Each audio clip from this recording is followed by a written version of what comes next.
Hello, everyone. Welcome to Conversations with Sekani, a podcast for people in their 20s who are trying to figure out life and not get lost along the way. Today's guest is Nan Saysana, a coach who helps women overcome binge eating by addressing what lies beneath the surface. After spending 30 years trapped in a circle of dieting, guilt, and late night binge eating, she discovered that the real battle wasn't about food, it was about stress, emotions, and learning to trust herself again. Today, she helps women build a healthier relationship with food, themselves, and their emotions. Nan, welcome to Conversations with Sekani. It's a pleasure to have you on. Well, thank you so much for your invitation. I'm delighted to be here. Welcome. All right. So I want you to take us back, right, to your 20s, basically. Like, so what was it like for you? And, what were the experiences that shaped who you are today? Yes, such a good question. So, in my 20s, what I remember from my 20s is that I was very insecure. I was always wondering, well, am I doing the right thing? What are people thinking of me? Am I doing it right? All the time. And actually, yes, I think I was also on the good side of things. I was also, and I still am, an overachiever, meaning that I really wanted to be the best at whatever I was doing. I wanted to excel. I wanted to be number one, top of my class, and I was. But it came with the cost of yes, of that insecurity and also creating a lot of pressure for myself. Oh, all right. Insecurity. It's funny how I feel like most young adults today also struggle with insecurity, especially women, when it comes to their body, right? There's this whole societal standard of beauty. So Mm. if people perceive that they are not up to that standard, there's this insecurity that comes along with it, right? So I would have loved to ask, right, how are you able to cope or overcome that insecurity? Yes, so well, it didn't come until I was 45, 46, I think, when Mm. I realized that actually, yes, those were standards, those were an option that society was offering us, but it didn't feel like an option at all. It really, because it was coming from everywhere, the cover of magazines, movies. Of course, now we know that they're not exactly the truth. There are some Photoshop and so on.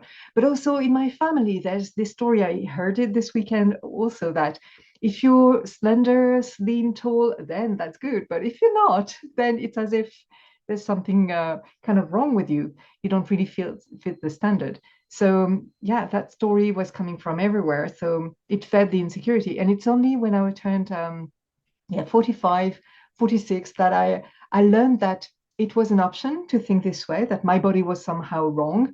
And it's still, it's still happening today when I think, oh, my hips are far too big, or there's something wrong with my hips or my belly or whatever. But now I have the power to redirect to, but what if it was actually perfect the way it is? What if it was actually normal, a normal woman's body? That's perfect. That's what I want. Exactly. Wow. All right. You said you started to, fix it until 45. Mm. Right. Wow. Okay. So I want to say I feel privileged to get to hear this from you in my 20s. Right. So at least I know that there's a lot of young adults who probably listen to you and understand that we are not alone. Right. A Yes. majority of women actually do face these things, and it starts within us, right? Fixing it starts with us.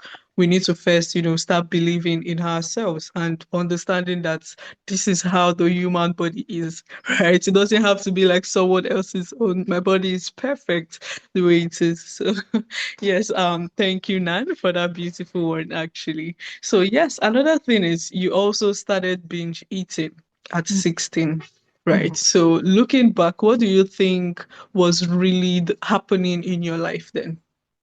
Yes, and it was very confusing for me at the time because I have a very privileged life.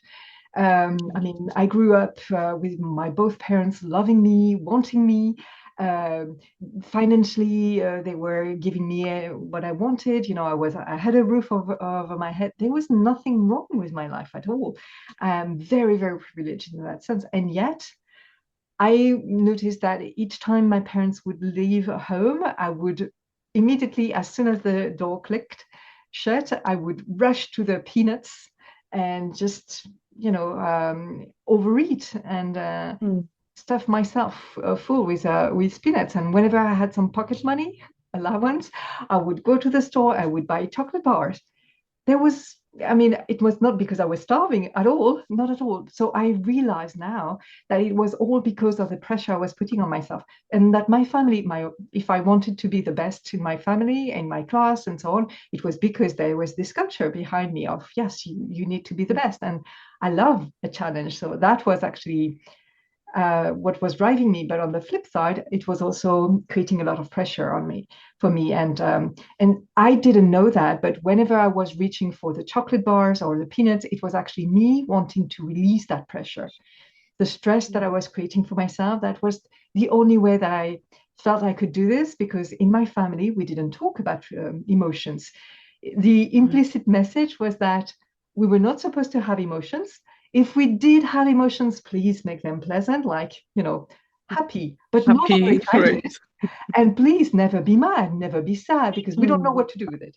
That's really was the implicit message. And I know, working with my clients, that it's everywhere too. It's in a lot of families, just like, we don't know what to do with your emotions, so please don't have any. That will make it easier for us. Yeah. Exactly.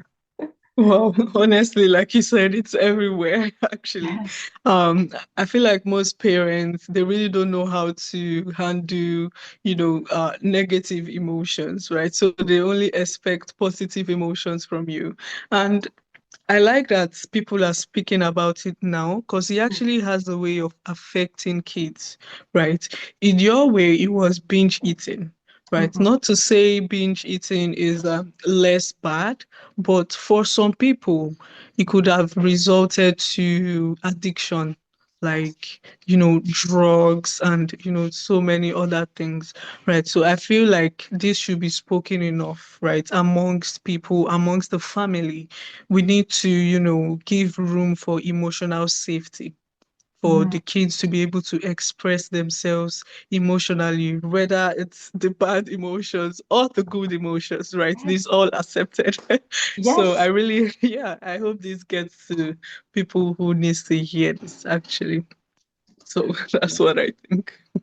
No, I love that. I love that. And I love what you're saying about, yes, it could have, for me, it was food, but you're right. For so many people, it could be drugs, it could be alcohol. So many people are scrolling, binge watching Netflix and so on. It's the same thing. We don't know what Mm, to do with our emotions. So no wonder that parents didn't know what to do with their kids' emotions. They don't know with that mm, their own. So it makes perfect sense. right. All right. Wow.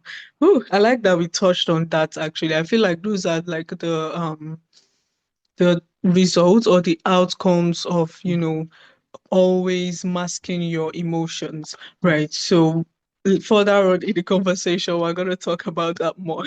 But for now, I just wanted to ask you, right, if you could sit with your 20-something-year-old self, what would you tell her? Or what would you have wanted her to know? Yes, oh, I've got chills thinking of that idea. Thank you so much. And I think I would tell her exactly what you said, that it's okay. You're having emotions. You don't know that's what's driving you to the chocolate or the whatever, the cake or whatever. Right. But that's it. And your emotions are allowed. You are allowed to have any emotions, good or bad. There's no such thing as emotions. It's just an emotion Mm, that you're having, and they're all valid. And you have the right to feel any emotions, even jealousy, even anger.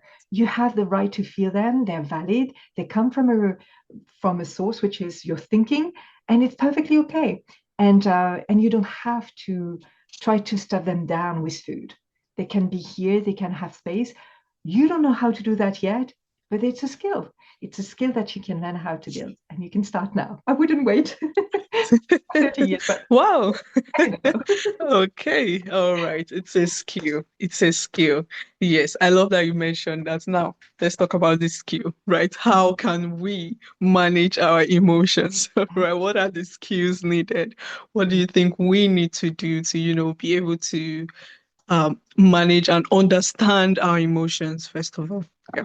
Yes, I think that anything, where whatever we want to learn, we need to start by understanding where we are and just Right. acknowledging where we are, accepting where we are. So it starts with awareness. So it could be simply asking yourself the question, how am I feeling now? And the answer can be super simple. It's not, the overachiever in me wants to have the right word. And what if it's not the right word here? Who cares? But just Right. simply it could start with, am I feeling good or am I feeling bad? And maybe it's something in the middle, perfectly fine too. But just that simple question, how am I feeling? Good, bad? And that's it. That could be very simple for us to ask. And very often we're not even sure. And very often also there's a bit of both. So it's okay if it's a mixed emotion and I'm feeling good for this, but I'm also feeling a bit bad for that. That's also fine. So, but that could be the starting point so that later on, yes, if you want to find the right adjective, which is going to be yours, by the way you feel is the way you feel. And some other people may tell you, well, no, you're not feeling this way. You must be feeling that way. But you own it. It's your emotion. It's the label you want to add on your emotion. So it's perfectly valid. So I would start with this awareness. Simple question, how am I feeling? Ooh, all right. Awareness, like you said, right? Always asking yourself, how am I feeling Mhm. actually? Wow, okay. I can see how that helps, honestly. Mhm. In case let's say one starts binge eating, right? You could just sit and ask yourself, how am I feeling? Yeah. Am I overwhelmed? Am I underwhelmed, right? Am I feeling some kind of way? And when you realize that you're feeling something, I feel like you just take a pause. I don't know. Yes. Right. So I don't know. How does it work for you actually? Yes, no, exactly. That's it. That's taking a pause and acknowledging that whatever behavior we were about to have, like, binge watching Netflix or scrolling our phone or gossiping or being, yelling at someone or reaching for the cookie jar. Yes, we can actually pause. And it's just like also having a look at what's in your bag. Simply, it's just that we're carrying something. We don't know what's in it, so let's have a look at this. And that could be the first step. Just being aware of what am I feeling. And the next step could be also to empty the bag. Mm. Just like you take your bag and you put it upside down. And you see what's in this. And the second question could be, okay, why am I feeling this way? And when you ask yourself that question, why am I feeling this or that? Then you're going to find the reasons. All those thoughts that are in your head, all the stories we sometimes make up, and we do not even aware that they're stories, but it's okay, it doesn't matter. Those are the reasons why we're feeling a certain way. So that could be indeed the second step. Yeah. And instead of masking, as you said, and giving room for emotional safety, it's okay to feel anything we're feeling. Oh, okay. So yeah, thank you, Nan. I just want to say I'm learning a lot, right? Because for me, I'm not gonna lie, it's doom scrolling, right? I could Yeah. scroll for hours. Mm, Hours. And then I realized that I've not gotten any work done today. I've just been scrolling and it's almost addictive. Like I cannot stop scrolling. So I think this is something I'm gonna, start practicing more often, right? For example, like you said, ask yourself, how am I feeling? mm, Right. So if I ask myself that question, I believe I'm gonna take a pause and, just rethink everything mm. and probably get to work. Right. So I hope that works for me and to listeners out there, because I feel like I'm not the only one in this boat right now. Oh, Okay. no, no, I All feel, right. Okay. yeah, I feel that we all, doing something to cope with what we don't want to cope. Like maybe you, Mm. instead of working, if you're feeling stressed or worried about something, yeah, of course you will turn to something more pleasant or that we see as more pleasant. Yeah. Right, exactly. Wow. Okay. So I'm grateful to hear this actually, and I'm also grateful that I get to learn these things too now that I'm in my 20s, right? Yes. So yes, thank you. And another thing is you often talk about, self-trust instead Mm, of self-control, right? mm, So what exactly is the difference? mm. Well, that's such a good question. Yeah. And I don't think they're actually not necessarily related. It depends on how we think of them. For me, self-trust is knowing this deep, inside knowledge that I can do what I said I would do. I'm going to do what I said I would do. So, for instance, I'm going to work instead of scroll. I'm going to put my phone over there and I'm going to focus on what I do want to do. This is self-trust. If you do believe that, and if you do believe that you're going to take action and indeed work from that, this is self-trust. It's knowing 100%, 200% that yes, you're going to set what you did, you're going to do what you said you would do. Yeah. And self-control can be linked to that in the sense that, yes, when you have that self-trust, indeed you control yourself and you do what you said you would do. That's the actions that you take. The difference would be if you have self-control, it could come from different things. So it could come from self-trust.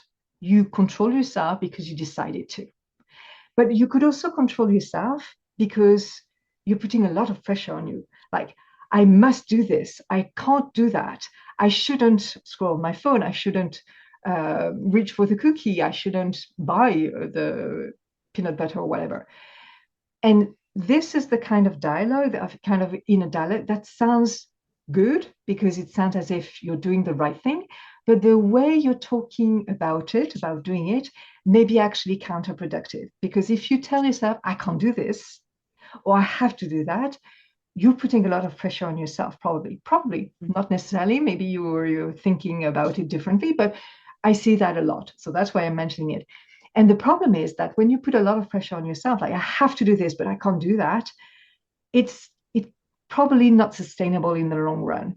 Meaning that you're going to control yourself until you can't take it anymore. And I like to call it the rubber band thing. Is that you stretch yourself like I can't do this, so then I really have to do that until it snaps, and then you go to the other side, which is okay. I forbid. I told myself I wasn't going to scroll, I wasn't going to eat, but I can't take it anymore. I've been longing, I've been wanting to do that forever, and now I'm going to do this because now I'm allowing myself fully to do this. So I would say that this is the difference between self-trust and self-control. With self-trust, you are doing the thing, you are controlling yourself, but from a very different place, from a place where you are one with yourself. It's there's no resistance, there's no fear, there's no pressure.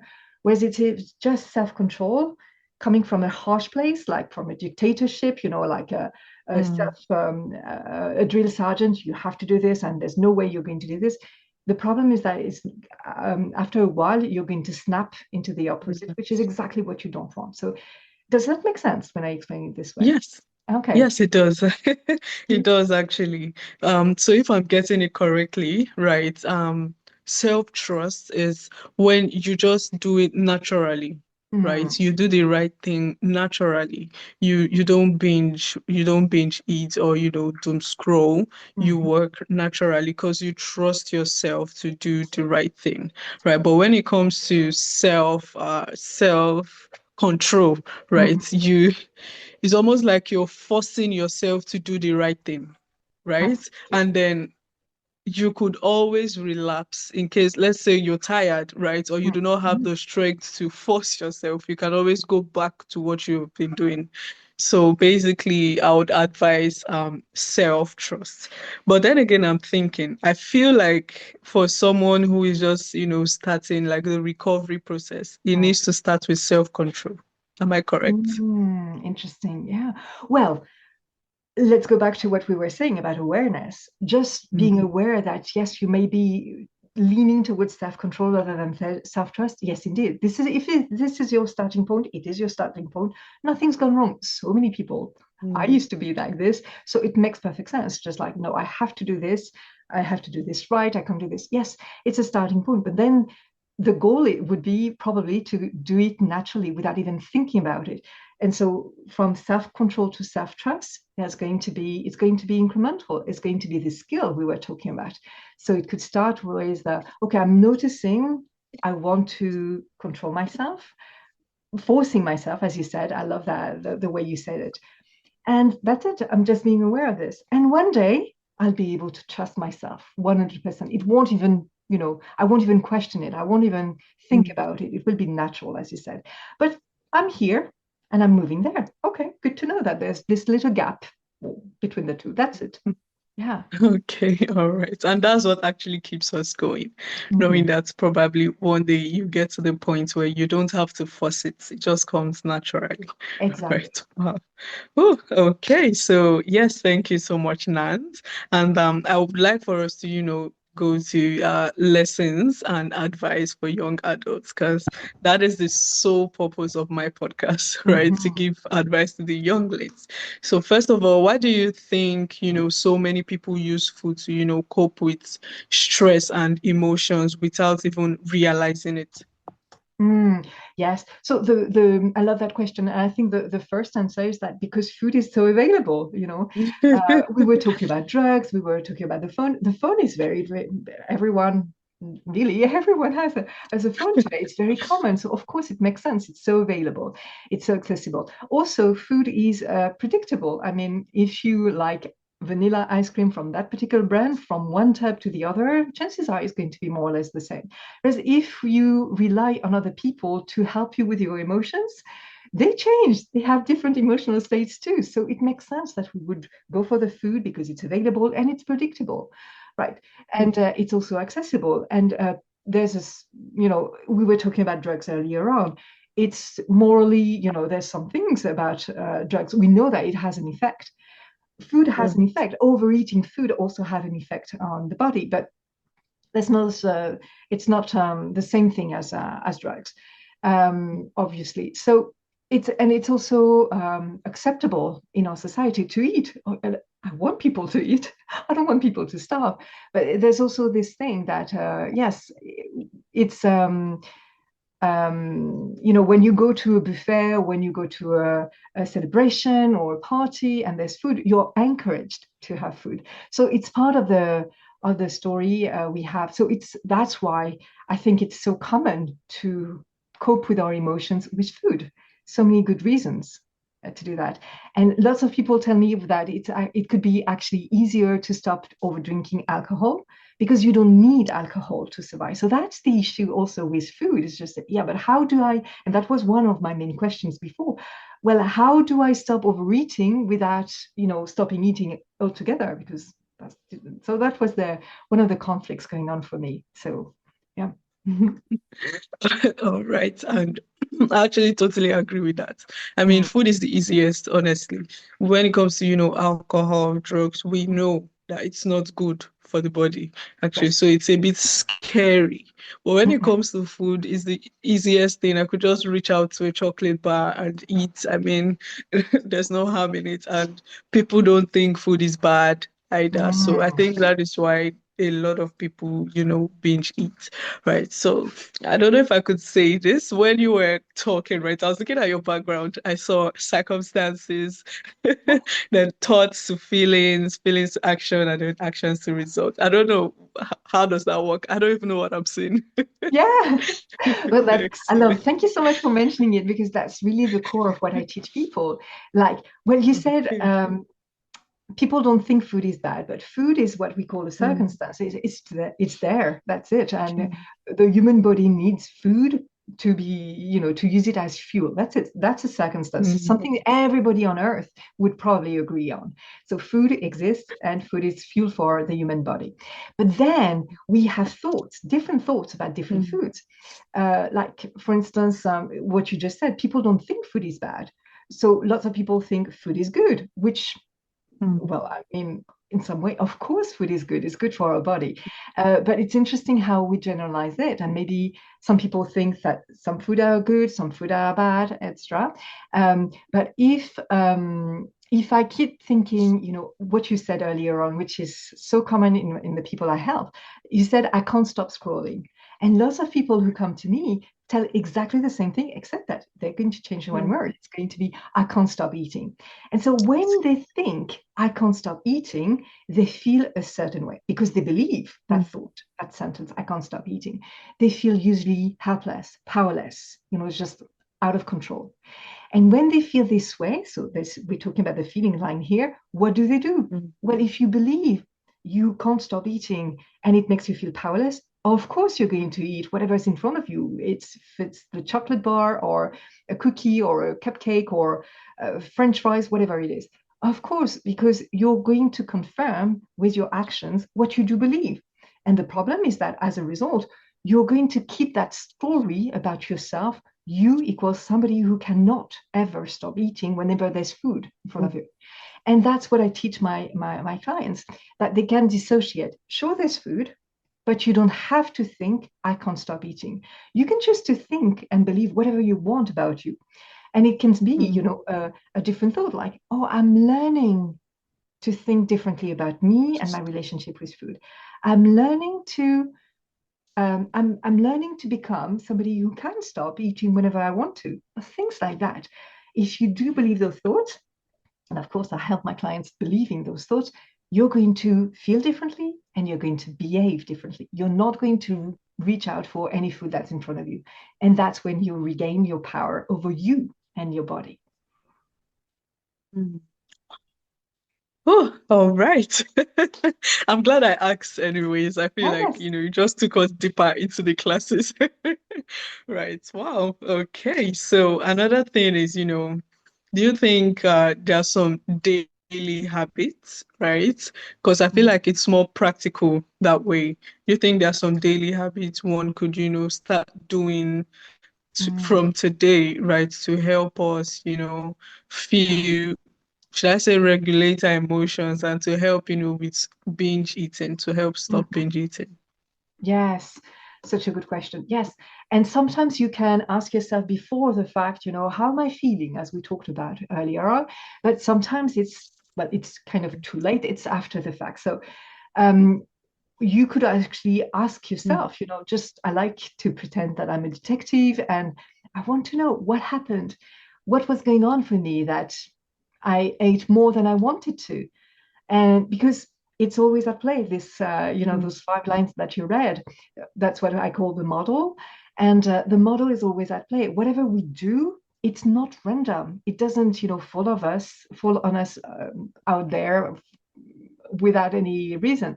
It's because we were feeling a certain way. It's because we were thinking a certain way. So we could also ask ourselves after the fact, okay, I noticed I was doom scrolling all morning instead of working as I wanted to. Why? What was happening for me? What was my experience? And that's it. That could be a simple question, again, to gain awareness.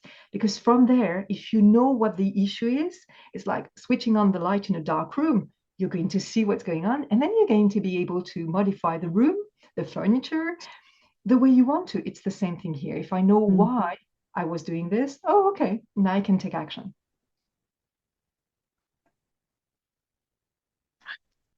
Oh, okay, so it's about knowing the why, right? Yes. And I was going to ask you about a mindset shift, Mm, right? But you said it already. Instead of telling yourself, I can't stop eating, you mm. can tell yourself, I'm trying to create a good something Yes, you mentioned, right? I'm trying to create a good relationship between me and food, right? That yes, way you tend to, reprogram your mindset. totally. Right. Wow. Yeah. Hmm. Okay. And I don't know, this is totally unrelatable, right? But what are you most should I say excited about, or what are you trying to, build or accomplish in the next years to come? Ooh, such a good question. I love that. Thank you. So, as you mentioned earlier on, I'm a life coach. I'm also certified in Mm, havening techniques, which is for to regulate the body in terms of emotion. It's fantastic. And I've just been recently certified as a hypnotherapist. So I'm super proud mm. of it. Yay. Yeah, thank you.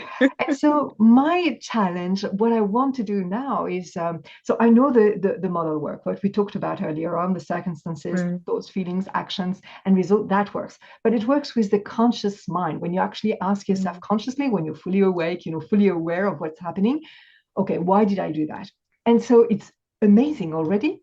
But I was thinking that what if we brought the coaching model into the subconscious?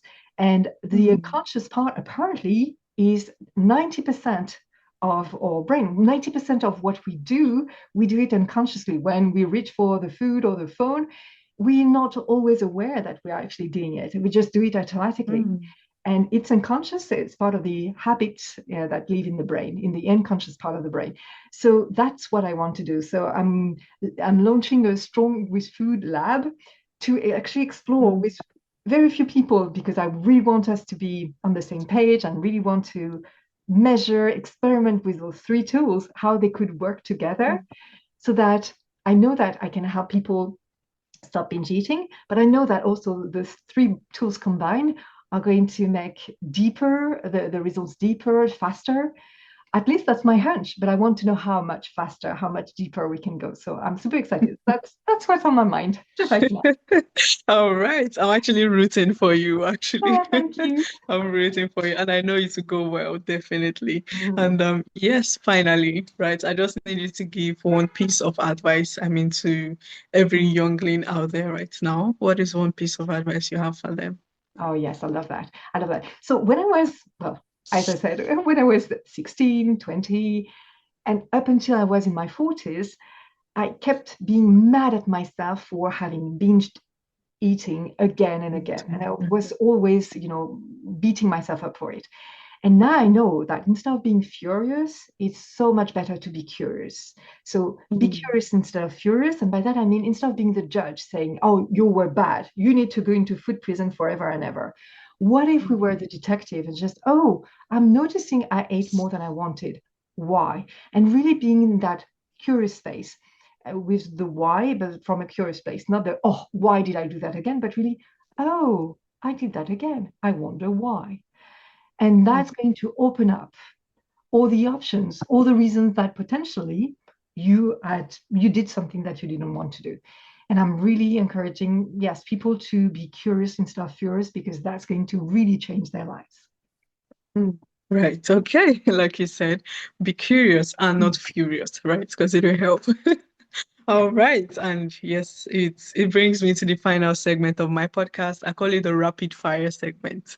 You Ooh, could either start with a word or a phrase starting now. okay. So what is one word that describes your 20s? Oh, stressed. Okay. So what is one word that describes you now? Mm. Want to say serene. Wow. Okay. Okay. All right. So what is a book that, changed your life? Oh, so many. But the one that comes to mind is the Willpower Instinct by Kelly McGonigal, in which she Mm, explains that yes, willpower has a reason to be and it can be useful, but they are also it's limited, and so she gives all sorts of better ways to deal with whatever we're experiencing rather than willpower. So it's very good and it's scientific. mm. All right. And what is something that brings you peace? The spontaneous thing that came to mind was my cat. But I also know the model that she can't, All a right. cat is a second sense, so it can't make me feel anything. But I'm feeling peaceful when I'm with her because I have so many good thoughts about her. Like, she's so pretty. I Mm. love her. She's so good. She's so kind. Wow. All right. I'm gonna go get my cat too very soon. All right. So yes, thank you, Nance. I think this has been amazing, honestly. Thank you for, sharing your story so openly. And I think this conversation is going to, encourage a lot of the younger generation to be kinder to themselves, right? Because most of us are not kind to ourselves. So True. to encourage us to be kinder, right? And yes, finally, before you go, where can listeners get to learn more about you and connect with you? Yes. And first of all, thank you so much for this conversation. I had such a good time. Your questions were so good. Yes. Yes. And so Oh, the best place to find me is on my website, which is called milobingefix.com. And Milo is spelled Milo, bingefix.com. This is where you'll see the women I help, how I work, and what life looks like when you stop finishing the cookie bag or the ice cream tub. And if you like this conversation, I know I did, you're going to love my free masterclass, which is called I Just Ate Dinner. Why do I want more? And then again, you can subscribe on milobingefix.com/masterclass. And this is also where you'll find my proven system to stop binge eating at night. It's called How to Stop Eating Everything After Dinner. And then again, you'll find this free guide on milobingefix.com/gifts. Wow. Okay. And I'm gonna put the link in the show Oh, notes, thank you. right? So it's easily accessible for listeners. And to my listeners, I want to say thank you for tuning in to Conversations with Sekani. If this episode sparked something in you, just as it did in me, make sure to share to someone who you think might need this. And also subscribe so you don't miss out on new episodes. Once again, thank you, Nan. Do have a beautiful day ahead of you. Yes, thank you. You too.